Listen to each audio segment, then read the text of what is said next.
In this video, I will show you how to import more than one image inside one document with just a click. You are maybe saying that's very easy. I'll just select my image, click and drag, then drop them inside Photoshop. Actually, what is going to happen is every image will be opened separately, and that's not what I want. So I will go to File, Close All.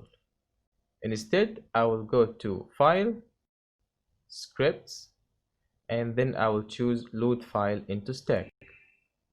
Browse and select your images, click OK, and then click OK one more time. As you can see, every single image has been imported inside one document.